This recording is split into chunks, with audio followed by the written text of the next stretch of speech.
tetapi tidak dibilang apa menggambarkan apa yang tidak bisa digambarkan. Kalau kamu bisa menggambarkan, nggak mungkin terangin aja. Oke, keterbatasan manusia untuk menjelaskan, untuk menjelaskan bentuk dari Allah Subhanahu Wa Taala tidak bisa. Ya kita tidak bisa seperti Kristen yang istilahnya apa yang bisa digambarkan, tapi dia memaksakan dalam bentuk Yesus. Jadi apa bentuknya Kak? Halo. Tunggu, ini Goldian tutup dulu. Ya. Jadi gini gue tanya, Bro Rudy. Sekarang tunggu tanya lu kau. Jadi pengetahuan zat itu dari mana kalian dapat? Bahwa Allah itu adalah zat. Zat itu adalah bahasa.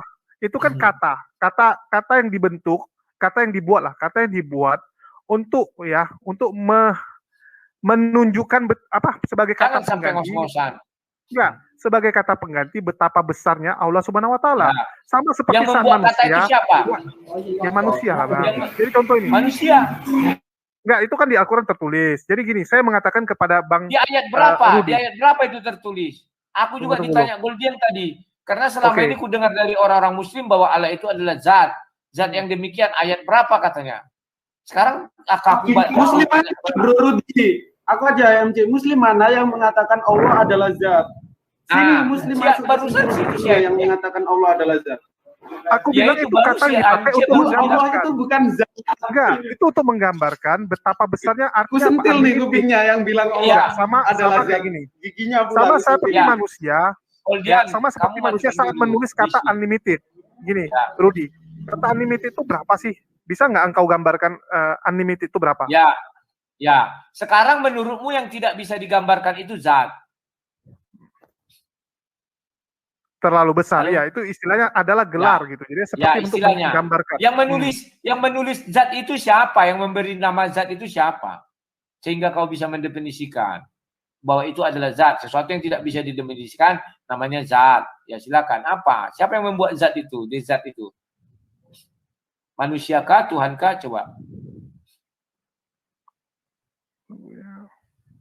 Ya, perlu bro pahami ya, Al-Quran atau Allah sendiri tidak pernah menegaskan bahwa dia adalah zat. Nah, sekarang saya minta ayatnya.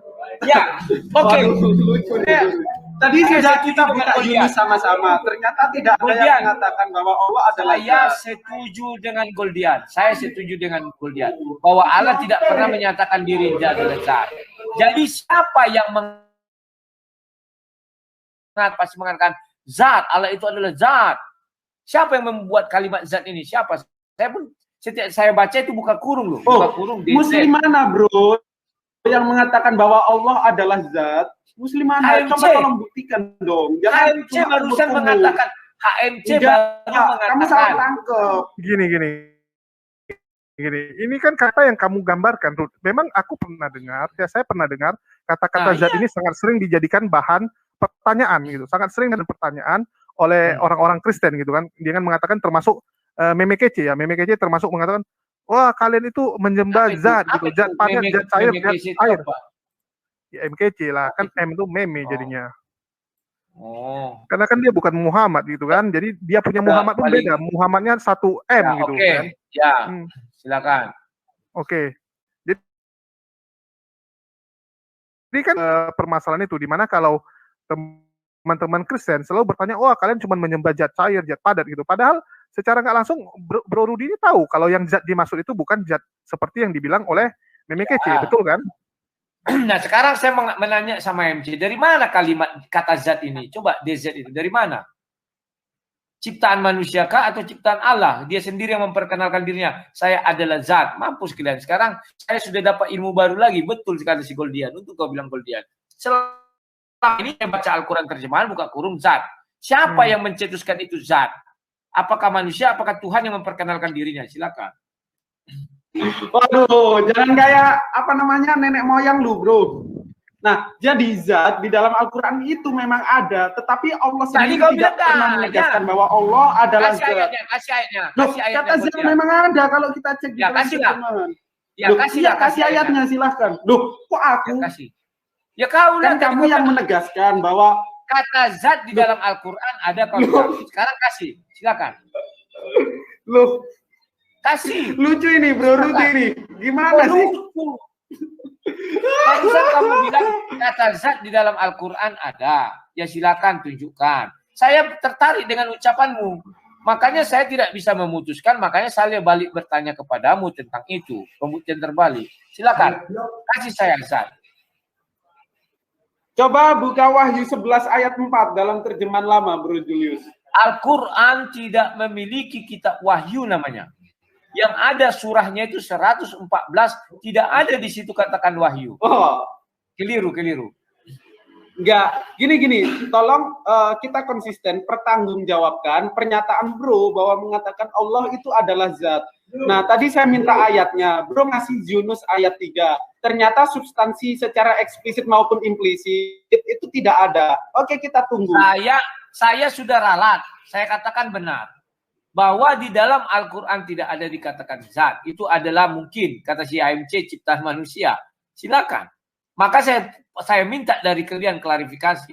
Zat ini siapa yang menciptakan ini? Apakah manusia? Apakah Tuhan sendiri yang memperkenal dirinya saya adalah zat? Karena orang muslim sering mengatakan demikian. Silakan. Kalian sendiri yang menjadi bumerang sama kalian ini. Silakan. Saya akan kejar. Nanti malam pun saya akan berdebat dengan Indra Mosya, saya tanya. Dari mana asal usul zat ini? Silakan. Karena di Al-Quran tidak ada yang ada buka kurung terjemahan bahasa Indonesia. Silakan. Saya kasih tadi ayat kamu tolak, Yunus. Bro, kami umat muslim semua mengakui bahwa Allah itu bukan zat. Tidak pernah Allah menegaskan Allah adalah zat. Kalau ada umat muslim yang mengatakan bahwa Allah itu zat, itu aduh kurang pengetahuan, Bro. Tidak ada ayat yang menegaskan bahwa Allah adalah zat. Itu tidak ada. Saya setuju dengan kamu. Sekarang bro, HMC tidak terima. HMC tadi mengatakan bahwa zat itu untuk menjelaskan sesuatu yang tidak dapat dijelaskan. Iya, maksudnya gini, itu bukan, memang bukan kata yang dibuat oleh, maksudnya di Al-Quran asli itu ya nggak ada kata zat gitu. Memang di terjemahannya. Nah, terus dari mana terjemahan itu datang? Kok berani-beraninya terjemahan itu mengatakan zat? Ngarang-ngarang sendiri mereka. Iya, zat itu dibuat untuk menandakan apa? Betapa luar biasa, itulah unlimited. Pengganti kata dari unlimited itu. Berarti buatan manusia, bukan firman Tuhan kan? Si Eparhan datang. Halo, yang namanya kata-kata, yang namanya kata-kata. Gimana mobilnya? Sudah lengkap atau kipas angin?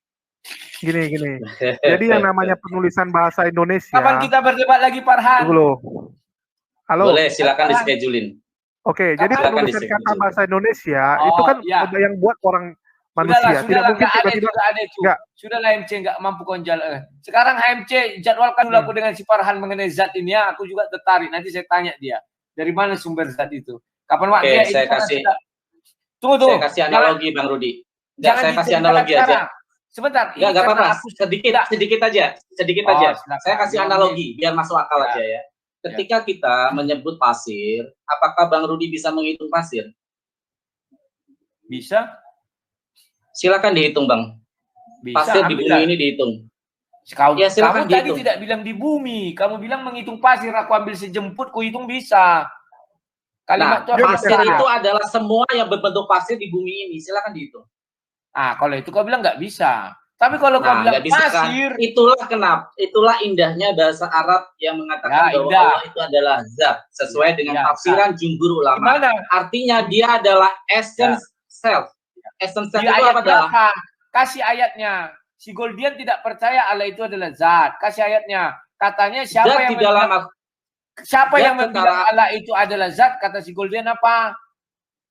Keliru beko atau apa itu tadi kata enggak tahu aku tuh. Enggak, si Rudi gini Rudi. Zat itu adalah tafsiran dari jumhur ulama yang mendefinisikan Allah itu siapa sih? Allah itu apa gitu loh. Nah, zat ini apa? Zat ini adalah sebuah essence self, sesuatu yang berdiri sendiri. Dia adalah prime causa. Sesuatu yang berdiri sendiri. Ilmu matematika. Itu definisi dari mana zat itu? Kau bilang berdiri sendiri. Ini ada ayatnya. Ada apa itu? Gini baru adalah atau kalau dalam bahasa Inggris itu to be zat itu tidak pernah ditegaskan di dalam Al-Quran. Gini bro, coba jawab pahami ya. Pahami itu sedikit. Farhan. Kalau di Al-Quran sendiri, dari Al-Fatihah sampai Anas, Allah tidak pernah menegaskan Allah adalah atau to be zat. Tidak pernah, bro. Nah, kau dengar, silakan cek, saya kasih 100 miliar. Nah, 100 miliar kau ditantang, buktikan Allah adalah zat. Lo, Bro Rudi, kalau to be tidak pernah. Kok aku si Farhat tadi bilang zat? Lo, kan lo yang bilang. 100 Bang miliar. Bang Rudi, saya kasih ini ya. Saya kasih 2 definisi apa itu zat dari 2 tokoh. Satu dari Islam, satu bahkan dari Jerman, ahli bahasa dia, ya. Kalau saya ambil dari Kristen, dari Islam doang, Bang Rudi mungkin akan menolak. Bisa terlihat ya di dalam sesi ini ya. Menurut seorang pakar leksikografi atau linguistik Arab, sebentar Bang Rudi, biar jelas ya, yang bernama Louis Makhluf. Itu artikel. Coba ambil dari Al-Quran. Al-Quran ambil. Artikel itu karangan manusia, bukan karangan Tuhan. Bang Rudi, saya kasih analogi dari Al-Quran. Ya, saya kasih analogi sekarang. Apakah Anda tidak ada LAI yang menerjemahkan kata di Bible? Saya nggak tanya ini analogi. Saya tanya zat.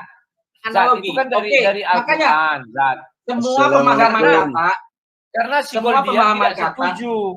Si Goldian tidak setuju katanya. Siapa orang Muslim mengatakan Allah itu zat, bawa ke sini saya kasih 100 miliar. Silakan. Bang Rudi, kata zat itu adalah etimologinya kita lihat dulu. Seumpama saya melihat pisang. Lu siapa yang mengatakan pisang? Pisang itu apa? Dilihat dari etimologi bahasa dulu. Nah, kita kembalikan kepada zat itu sendiri. Apa sih kata zat itu? Kita kembali ke etimologi bahasa dulu. Menurut seorang pakar leksikografi atau linguistik Arab yang bernama Louis Makhluf ya, seorang Arab Kristen Katolik nih. Dia Katolik loh.